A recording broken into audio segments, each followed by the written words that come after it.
In a place filled with wonders, there are locations that challenge human understanding, touching the divine with their mysteries shrouded in sacred silence. One such place is the Mount of Transfiguration, emerging from the pages of history as a portal between two worlds, where the veil separating heaven and earth seems to dissolve for ethereal moments. This setting serves as the stage for one of the most enigmatic and spiritual episodes narrated in the New Testament, an encounter that defies our understanding. Imagine the scene.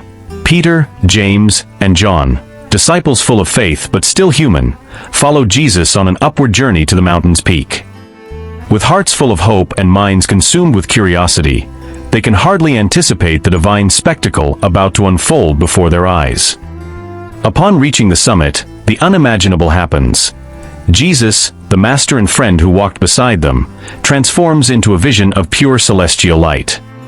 An aura of divinity envelopes his being, while his face and garments shine with a splendor rivaling the sun. And as if the very nature of this miracle were not enough to flood the disciples' hearts with reverence, two legendary figures of spiritual history, Moses and Elijah, materialize beside him. With the ease of old companions, they converse with Jesus, forming a transcendental link between past, present, and eternity. And he was transfigured before them, and his face shone like the sun, and his clothes became as white as the light. He reveals Matthew 17 verse 2, capturing the essence of this sacred encounter. Now, imagine if I told you that this mountain, this celestial theater of one of the deepest mysteries of faith, does not keep its secrets solely for Peter, James, and John. It extends its mystical invitation to all of us, waiting for us to delve into its sacred story, to uncover the eternal truths hidden within this event. Surreal as it may be, this is an opportunity for us to explore beyond the surface, investigating the celestial messages woven into this divine encounter that resonates to this day. Visualize for a moment that this scene is not just an isolated event of transformation and divine revelation. It is a portal through which we are invited to witness a Jesus different from the one humbly walking among men, healing and teaching. At this moment, he reveals himself in all his celestial glory, a vision overflowing with divinity, illuminating the mountain with a splendor that seems to tear the veil between heaven and earth. And there, side by side with Jesus, Moses and Elijah, figures who have traversed centuries, emerge as bridges between eras, dialoguing with him. This encounter is not mere coincidence. It is a powerful testimony to the intricate fabric of Israel's history and prophecies, intertwined with threads of divinity and humanity. This sublime moment affirms that Jesus is not only part of this history, but is the central axis around which all history and the hope of redemption revolve. As abruptly as this vision of the divine is granted, it dissipates. The cloud disperses, Moses and Elijah disappear, and Jesus returns to his earthly form, but the impact of the sacred encounter echoes eternally in the disciples' hearts.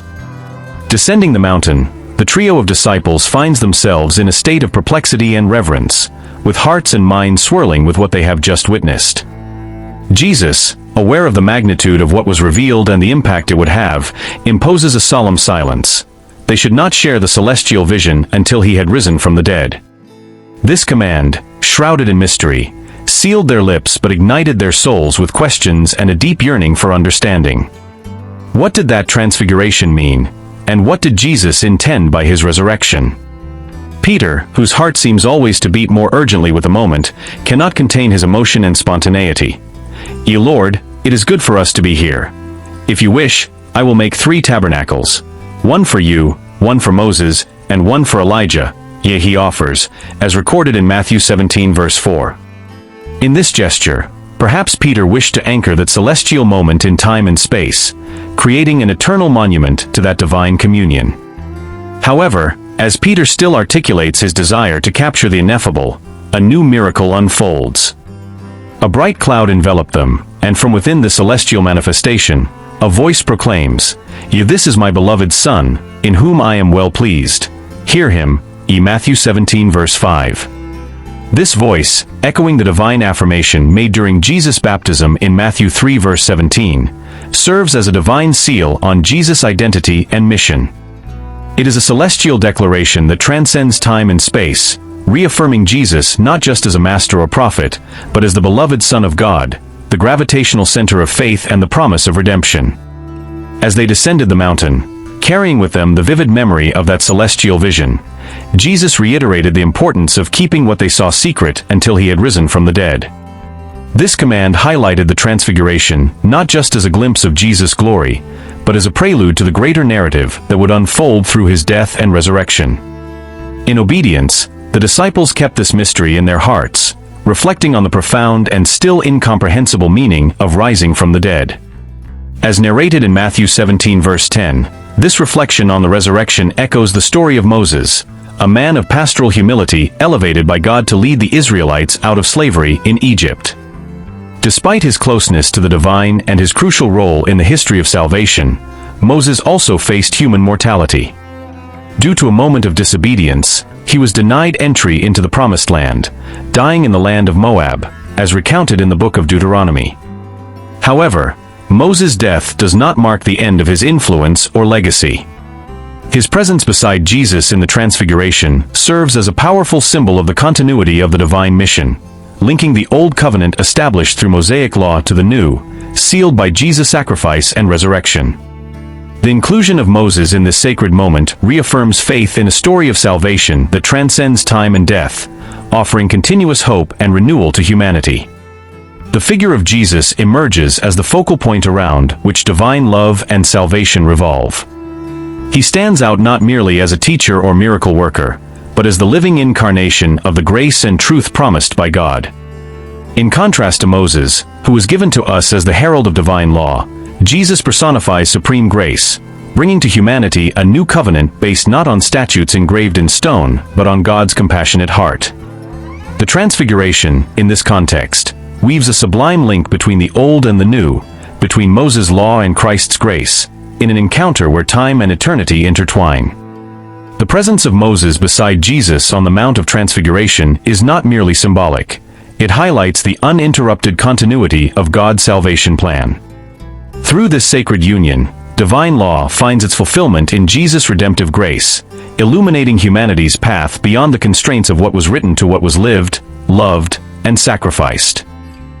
Elijah, another pillar of faith whose life was marked by titanic challenges against the idolatry poisoning Israel under the reign of Ahab and Jezebel, also shares this transcendent moment with Jesus.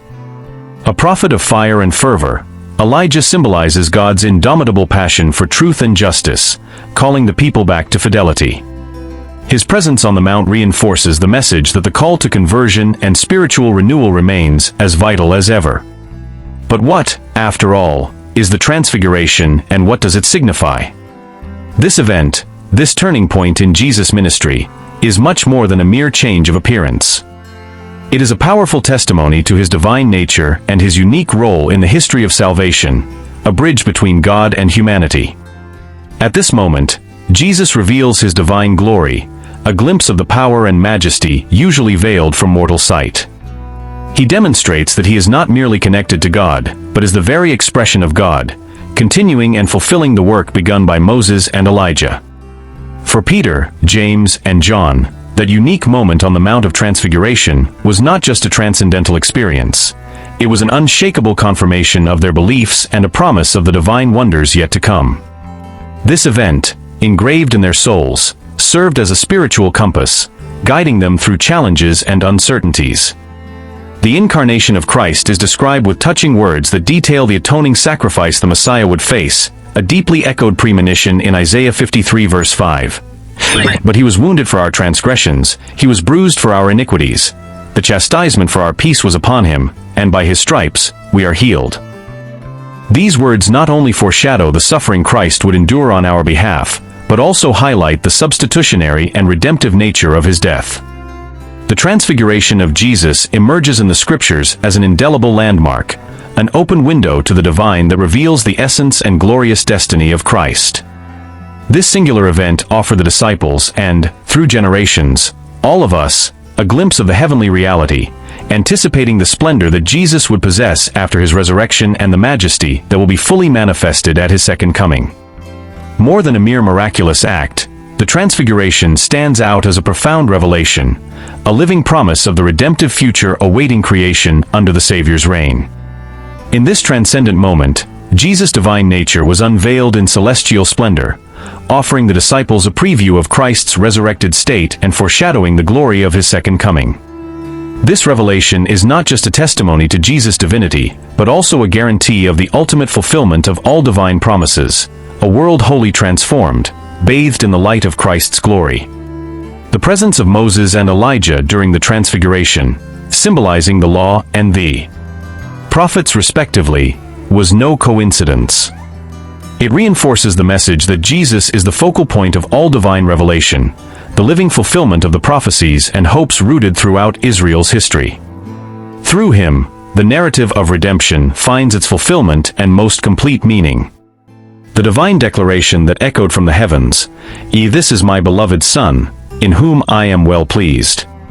Hear him, Matthew 17 verse 5, not only consolidates Jesus' earthly mission under the seal of divine love and approval, but also establishes an imperative for all of us. This celestial endorsement reaffirms not only Jesus' unique identity as the Son of God, but also instructs us clearly and unequivocally to listen to him. This command is both an invitation and a mandate to recognize Jesus' voice as the supreme authority, guiding us to truth, love, and the fullness of life. Amid the incessant noise and distractions that populate our world, the Transfiguration of Jesus emerges as a solemn invitation to introspection and focus. It challenges us to elevate Jesus' teachings and words above the daily clamor, recognizing him as the living Word, the source of all truth and wisdom. Responding to this call means more than merely choosing a spiritual direction. It means aligning our lives with a divine purpose, intertwining our existence with a truth that transcends time and circumstances. The Transfiguration stands as a beacon of hope, illuminating the path that believers are called to tread. It not only assures us of the future splendor reserved for those who remain faithful, but also reaffirms Jesus' singular position in the redemption plan. This historic event motivates us to anchor our lives in the foundations of Christ's teachings, for in doing so, we secure our lives on the rock that is immune to the storms of time and change. As we delve into the deep meaning of the Transfiguration, we are not merely recalling an episode from the past. We are tuning into the essence of divine love and purpose that resonates throughout history.